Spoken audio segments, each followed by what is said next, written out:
Well, how are things with Corey? I mean, they're fine. They're fine. We're partners in the Masters pool tomorrow, so there you go. Oh, who you like? Tiger. Really? Yeah. Yeah. A bit of an underdog now. So, I mean, Root against Tiger. You don't like golf. cameras catch something like that. Obviously, it's going to get some attention, but I mean, how often do maybe things like that happen behind the scenes that we don't see, and it's just things that a team goes through that this one was a little bit more public? I mean, everything's public when you play in Canada, right?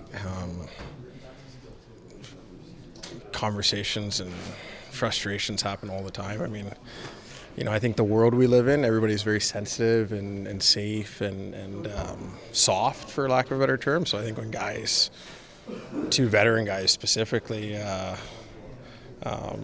show a little emotion, people are uncomfortable. But I think with me and him, we're the least uncomfortable in those situations. So I don't know what he said, but I think it helped our team. We had a great third period. He said, brothers fight, that you talked it out and each apologized and you're good.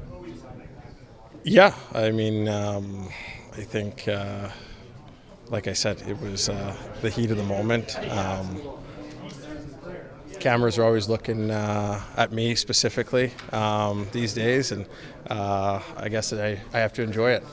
Okay, you open that can of worms. I'll just ask you. It's been a couple of times that, the cameras have shown this sort of thing. Yeah, I know you talked about it on your podcast and whatnot. And people look for it for clicks and storylines. And like I said, I think at the end of the day, I got to start getting paid for some of these clicks and storylines. So whenever you guys want to present me with a check, I'd be more than happy to accept it.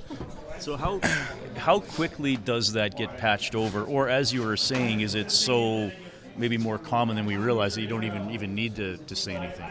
Oh, yeah. I mean, I think it depends. I mean, I think it's pretty common for the most part. Guys have conversations, whether it's in the room, whether it's on the bench, whether it's at practice or whatnot.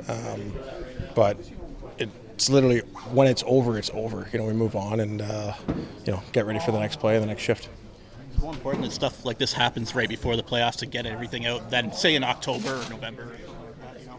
It's just stuff kind of getting real. What do you mean October, November? Well, stuff's kind of getting real. We've got 6 games before the playoffs start. October and November? No, now.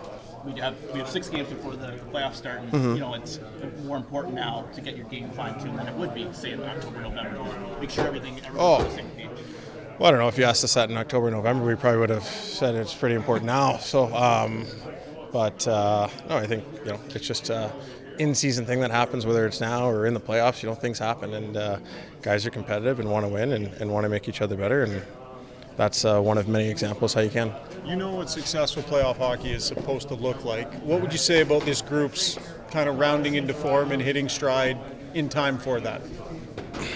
Yeah, I mean, you've seen good teams recently throughout the league struggle down the stretch or haven't had their best game or haven't been playing the way they have been for the majority of the season. And I mean, you obviously want to feel good heading into the playoffs and have your game in tip-top shape, but at the same time, when the regular season ends and the playoffs start, it's a clean slate. It's a new season, and as much as we want to talk about having our game in the right order, which you do, none of that matters come game one.